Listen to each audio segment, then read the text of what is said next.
Hey y'all Sweet Tea fans, this is Derry and Craig. Brandon Eccles. And today we have a very special guest. You may have seen her on Facebook. You may have seen her dressed up as an Indian or a pirate or who knows what else. We're going to get into that in today's podcast.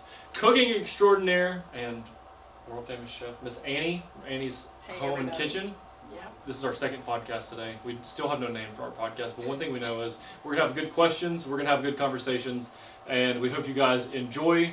So the point of this podcast, we got you on. You're obviously part of our family as y'all Sweet Tea, y'all brands, cooking stuff and videos. But I think one of the cooler things, you know, we could go into we could go into 10 hours of talking probably, but the one that Brandon and I talked about that we would love to ask more questions about, maybe the viewers don't know, is Miss Annie and your other business or life outside of just making cooking videos. Right.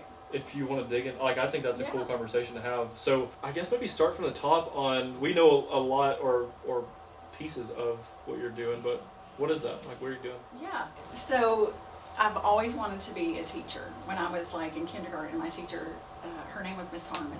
And I remember just sitting there and just being amazed at her as a teacher. So I always knew that I wanted to be a teacher. But Daryl and I, so we've been married, it'll be 39 years this month. And nobody in my immediate family had ever been to college, and it just wasn't, it wasn't anything that was talked about very much, but I knew that if I was going to be a teacher, then I needed to go to college. Sure. Okay. I got married at 17, and right out of high school. And in my mind, 40 years ago, it was like, well, if you get married right out of high school, then, and 6 months later, I became pregnant with Shannon, and so it was like, well, now you can't really go to college and all of that stuff. The world was different then. Yeah. Okay. So I just had this is what I think is, you know, when you have a desire and a dream, God knows that, and He works things out. And so, honestly, I needed some money for Christmas. And I called one of my teacher friends who I knew at church, and I said, hey, can I come and can I teach your class how to make cornhusk stalls? Because Daryl and I kind of went about things a little backwards. We got married. He had not been to college. I hadn't either. And so we get married, we have this first baby, and Daryl was like, I need to go back to school. And so another blessing came, which was we worked at the Harvest Christian Retreat when we were first married, and we were provided housing, and they paid our electric, they paid all these things. So we were like, you know what, Daryl's going to go back to school. And they had outdoor education programs. They were shorthanded. They had field trips come out to them, and they were shorthanded, so they just asked me if I would teach. And I thought, oh my gosh, this is awesome. Yeah. So I started teaching. And I know that God gives you certain gifts, and so one of mine really is to teach. And so I actually met a lady there as we were teaching, and she was a certified teacher. And she said, you know, Annie, we could do this in the schools. And so she actually hired me to go and to teach at a school. And then after a year, she moved away, and I just said, do you mind if I keep doing this?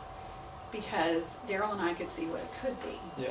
And that's when I called my friend and said, you know, we needed some money. So the teaching you're talking about, though, what she's doing, that's these like interactive learning things of, it's not just like multiplication, it's... Right. It's all like, so when we taught outdoor education, it was like, we were teaching cornhusk stalls, we were teaching bugs, we were teaching these certain things.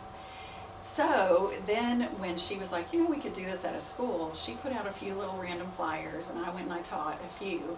And at that time, then these teachers were like, the real teachers at these schools said, Miss Annie, we would love for you to come. So she moved away, and then what it actually ended up happening was I decided maybe I could be a little bit like Miss Frizzle. And so I dressed up in a costume, and I started teaching.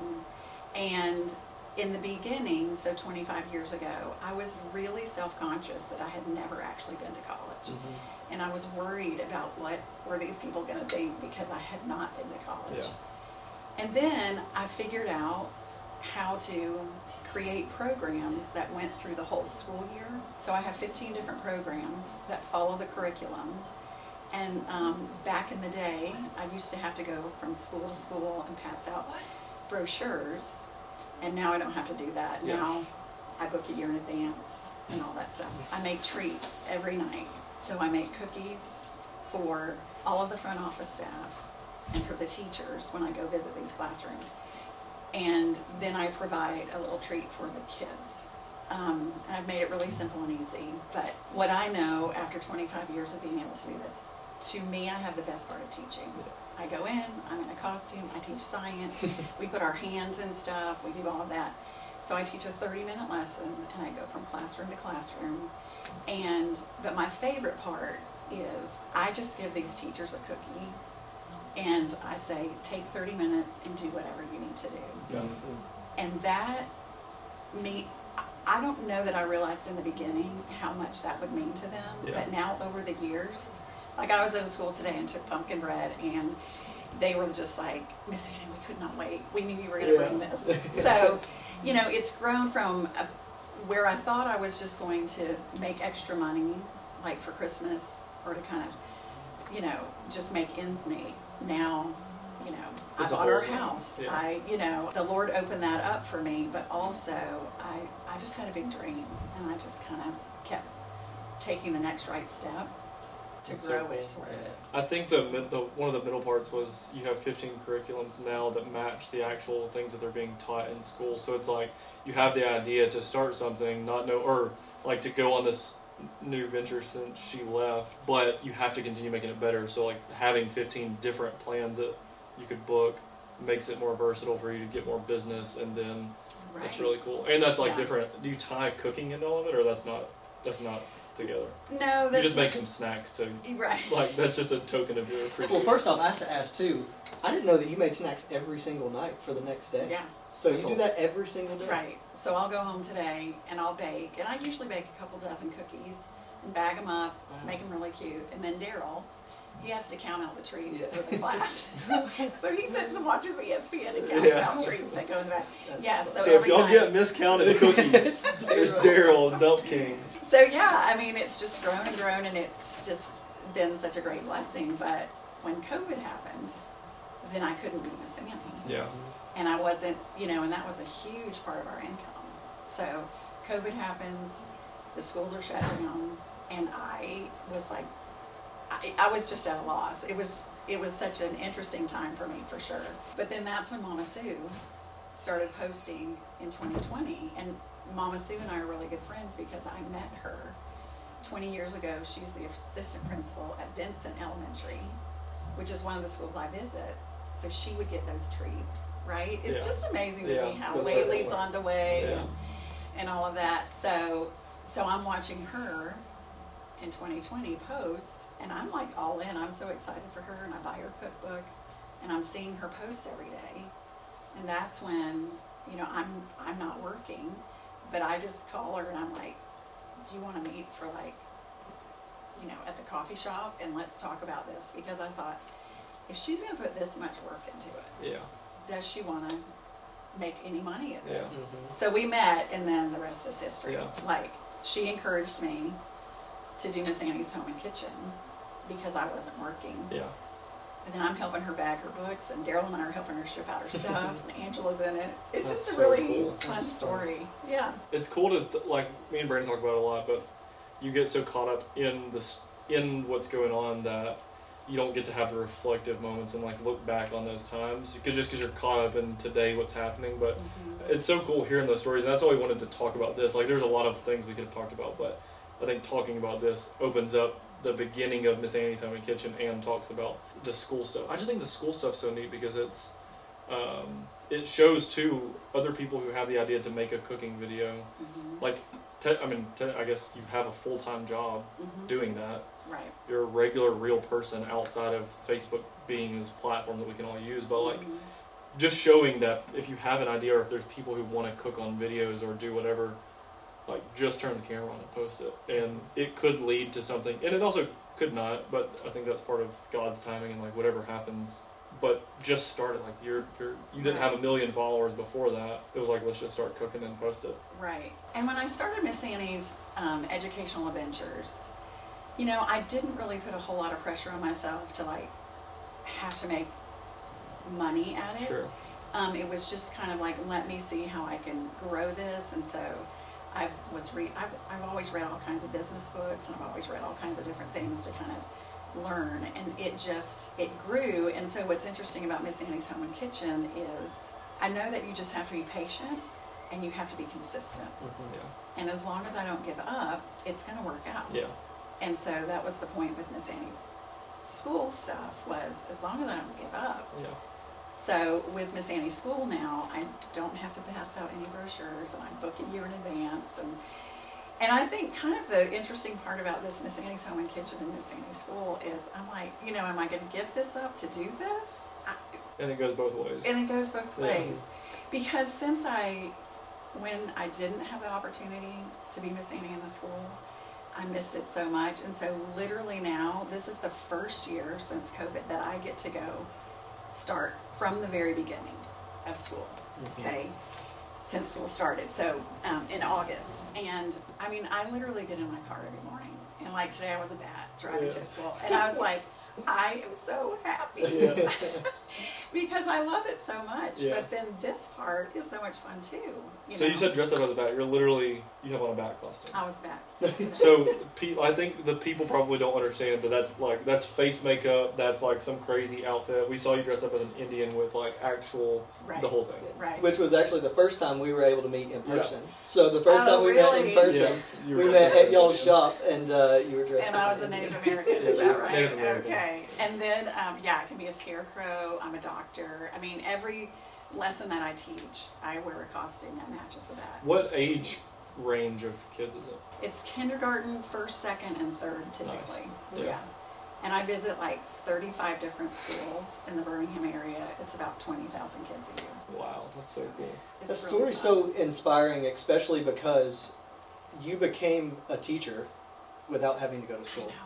And I think that's why I love you guys so much. Like, I started watching your things before y'all even knew who I really was. And I remember, and then the first time we had our conversation, I'm like, I love these guys. Because I think I so identify with, y'all didn't go to college or finish school, and I didn't either. But I just love how I know what my gifts are, and I think you guys have these gifts to be creative and have a lot of intuition and ingenuity, and look what y'all have created. Yeah, it's like so it's fun. Really cool. I think we that first conversation was like almost a 2-hour call. I think like the longest call I've been on. But it was just, you're right. Like just I don't know how much this goes to the people watching, but certainly like their family. I know a lot of like my older family or my nana or whoever it was. They want you to go to college, but now there's ways to not have to go to college, and it's harder because you don't have that to stand behind, but I think it also pushes you harder too, so it's like you're a lot more driven. You said that you didn't start it to make money. The majority of the stories that I know of people who started something without the intent to make money, it's like it just seems like that ends up going bigger or going further. A lot of stories that you hear, because you're not driven off money, you're driven off of kind of your I have nowhere to go backwards, really. So it's like, we have to figure this out, and it's what I love, so I'm going all in on it. That's how Y'all Sweet Tea was in the very beginning. When we launched the bags, was Brandon still had a full-time job, I still had a full-time job, so financially in the company, we never took any money at all. We didn't take $1. So we were able to give full attention to let's just blow this thing up and not worry about money at all. Yeah. So that was really cool. Yeah, because at the end of the day, you're just chasing a dream rather than chasing money, and the day that you just start chasing money and stop chasing the dream, you can get derailed. Yeah. And you guys don't know this, but in my mind and in my heart, I'm like your biggest cheerleaders. Yeah. Your biggest cheerleader outside of your wives and your family. You don't know that, but I'm always like behind the scenes. I think the connection was hearing everything is figure outable, because we talked about. I remember saying, like, I built the website, and you're like, you built the website? Yeah, I built it, but I literally just learned it. I have no clue. Brandon didn't know, I didn't know, so it's like, well, let's figure it out. We built our own website. Brandon would look at it and critique it. I would send it to people to critique it, but it's like, a lot of people don't know how to start a bakery. Well, Google how to start a bakery. Like, you need a building and you need an oven, and it's like, everything's figure outable. I didn't know how to build a website. Brandon didn't know how to ship all over the world, but now Google how to ship all over the world, and then like a couple things are going to pop up, and you click on those and take some notes. But just like persistence, you said intuition, it's not going to do itself. You've got to You gotta be a dog. Yes, you gotta grit your teeth and just go do it. Yeah. Or it's just not gonna get done. Like if it's hard, I can do hard things. Like right. Well, and I know I've been in like a lot of. It's like almost every day that I'm at a school, I will have a teacher say to me, Miss Annie, if you ever decide to sell your business, or if you ever decide to expand, I want to be there. Yeah. And I love that, and I'm so proud that I've created that. But my husband will say, I know that they see you at school and it looks like a whole lot of fun, which it really truly is. But he'll say, but they don't see the back part of it, like the part where you come home and the part where you do this, which is true. But, you know, I think, like, if anyone is going to start or try to do something, I think it's really important to keep in mind, like, you don't have to know the how, because you can figure it out. Yeah. And if you're going to be successful at something, it's just being willing to just take the next right step and know that everything is figure-outable. Yeah. Because it really, truly is. And especially, like, in today's world, like, when I started Miss Annie, there was no email. I mean, it's just so crazy when I think back. I used to write these little things out and send out my brochure. But, you know, we just figured it out as we went, right? And so that's exactly, nowadays, you can, like what you said, Google it all.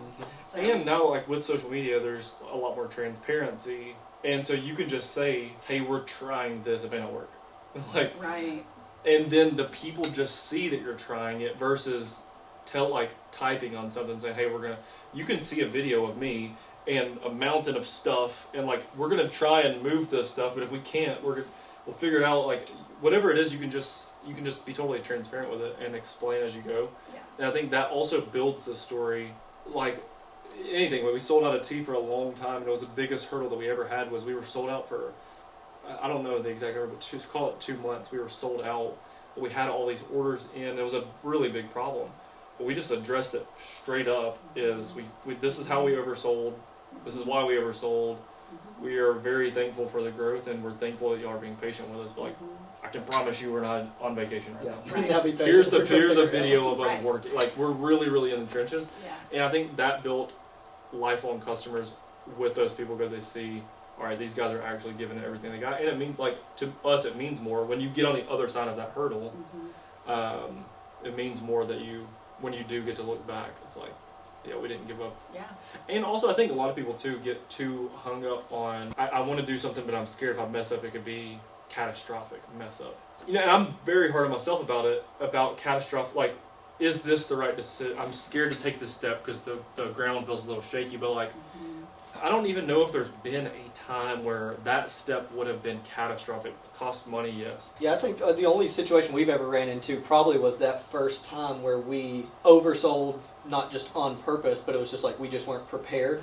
We didn't have packaging, we didn't have tea, we didn't have shipping supplies, and didn't even have the knowledge to know how to ship this out. But the funny thing is, I don't think either one of us ever looked at that as like, we're good on this is going to shut it. Like, this good thing could possibly shut us down. Like, it's like we just never even thought about it. It's just we just kind of trucked through, and then we figured it out and kept going. But yeah, I love it. The one thing I love about your business is it reminds me of people when they describe being a grandparent. It's like you get to go in and stay for a little bit and give out treats, and then like give it back to the teacher. And be like, all right, have a good day. and then you get to like there's paper airplanes being thrown around as soon as you walk out the door. Yeah. Grandparents always talk about how they get to have the grandkids, give them treats, then just hand them back. It's kind of like what that reminds me of. I'll tell you one of my little favorite things about being Miss Annie too is like, so I went in today and I taught some first grade kids, and so I had them last year and I had taught them since in kindergarten. So I go this year, and one of my favorite things, and this is something that I figured out right as I was teaching, was back in the day when Miss Annie was just brand new in a classroom. Well, when it was time for me to leave, and I would say, bye kids, and they'd be like, what? You know, and everything. Well, so I thought, how can I eliminate that kind of craziness? Because again, I wanted the teachers to want me to come. I wanted it to be like a good experience for the teachers too. And so, like when the teacher would step out to run to the restroom, make copies or whatever, at the very end of my lesson, I cast a spell on all my friends and I put them to sleep. And like today, I put him to sleep like, we talked about bats and owls, so I put him to sleep like an owl. And so, you know, take your arms like this, we're going to go to sleep like this. And so I do that about 30 seconds before the teacher comes in. Or if the teacher is there, I have them like put their head down, close their eyes. And then I cast the spell on them. And so when I step out, the kids are calm and they're asleep. And so I was at Mount Brook Elementary School just this past May, and their whole busload of their seniors was pulling up to do the senior march through the elementary school. And so I'm, walking out in my costume, and all of these kids, boys that are men now, are hanging out of the thing, and they're like, Miss Annie, you were the best part of school. Oh, that's awesome. Because they had you when they were in first grade. Wow, that's and cool. So anyway, and everybody remembers. And I remember when you cast that spell and you put everybody to sleep. That is hilarious. So it was just one of those things that I learned Yeah. that this is. I got to figure this out because I don't want it to be crazy when I leave, and I want it to be peaceful. And so that's what I do. That's and it's so like cool. the sweetest thing. Yeah. So. That's very, very cool. And I'll say this, and then, we can finish up. But to me, I know a lot of people talk about in the business world about failure and don't be afraid to fail. To me, honestly, I don't feel like I've really had any failures. In a way, I don't like that word in a way, because I think it's, if anything happens or if you feel like it goes wrong, quote unquote, it really is like an opportunity to grow. Okay, what can we learn from this, and how do we fix this or make this better? Yeah. So I try to put a positive spin on, because this whole cooking part, Miss Annie's Home and Kitchen, never done it before. Yeah. Don't really know what I'm doing. Trying to figure out how many cookbooks are you, or how many you don't, or whatever. And anyway, sometimes I'm like, oh my gosh, we didn't do enough. We've sold out before. And anyway, you just figure it out. Yeah. And but the sellout part, that's not it seems like, well, we're losing all the money to whatever, like, catastrophic failure, but it's just not. Like, the next time now you know to order more cookbooks, the next time you sell those out, it's just like every single thing is a learning step for the next one. And if you don't take the step, you would have never known. And you hear so many people talk about, like, well, I got this thing, why don't you start that thing? Yes. See what it could be. Right. Like, yeah. We had no clue about this thing, and now it's huge. Right. And we had no clue before that. Yeah. So I think that you're given drops of inspiration. Yeah. And I think it comes to you and it presents itself to you, and you can either take it or not take it. And if you don't take it, it might just move on to the next person. Because how many times do you ever hear somebody say, oh my gosh, I thought about that a long time ago. Well, you were given that little drop of inspiration, and then it moved on. Clip that. Yep. So, That's a clip. Okay, so we have to segue into cooking one time before we close the podcast out. Can you get the pies? I mean the bread, the bread. The bread pies. We need 3 breads. Bread. We have pumpkin bread. So Liz is going to grab the pumpkin bread. The last time that we were with Miss Annie, or a couple times ago actually, the first time we met, she has these little cutely wrapped pumpkin breads that we got as we walked out in this same basket, I believe. And listen, we had been talking for hours, and then we were presented with these goodies. So we'll open one. I'm going to do a bite. It's got Miss Annie's Educational Adventures, missannie.com. I guess that's where someone could book you if they... I'm fancy, yeah. Yeah, so I'm going to we got to do a live hit of this thing. So I actually messaged Miss Annie one time. We talked for actually a little while about her trying to make these to go in some of our orders. And we're going to send them out and do a fun thing, but I think that ended up being an idea that just... I think Darian ran that by me in the shipping department. Yeah. I was like, I haven't figured out how to ship bread yet. We're going to ship a bunch of mushed up Maybe breads. we'll figure it out. Yeah, we'll figure it out, but... Okay, so I'll tell everybody why this bread is so delicious, because it has pudding. It has pudding in it. So Does it really? There's a box of instant pudding in it. Have you ever made a video on your cooking channel of you making this bread? It actually was released yesterday. Really? But it was the very first one I'd ever done. Because I'll tell you this, I've literally made thousands and thousands and thousands of loaves of this. Because during the fall, when I go to a school, I'm teaching about owls, pumpkins, and so this is what the teachers get. So anyway, my house smells amazing during October and November. So wow. I'm famous for this yummy, delicious pumpkin bread. It was so good. So yeah, Miss Annie said that she posted this. I don't know when y'all are watching it. We're going to put that clip in the caption down below, or in the video description down below. so you can go back and watch the video. It'd be interesting to see how many people can try and make this and then serve it to your family or friends to see if yours can hold. It's very delicious. Well, I've had a lot of people who say to me, like when I've given it out at the schools, they're like, "Oh, I don't really like pumpkin bread." If they've never tried it, and then like every time they try it, they're like, if they're willing to try it, they're like, "That is the best thing I've ever tasted." So. It's delicious. Yes. So all of Miss Annie's information will be in the video description down below. Y'all Sweet Tea has no sponsors for this podcast yet. So Y'all Sweet Tea. This is sponsored by Y'all Sweet Tea. So be sure and go check out our brand new glass mason jars. They're available now whenever you're watching this video or listening to it, depending on where this podcast lives. So y'allsweettea.com is the title sponsor of this video. We want to give them a big thanks for everything they do for us. Everything we do for them, to be honest. Well, and I want to tell you guys thanks for everything you do for us. Awesome. You're very welcome. We love your seasonings. We love your support.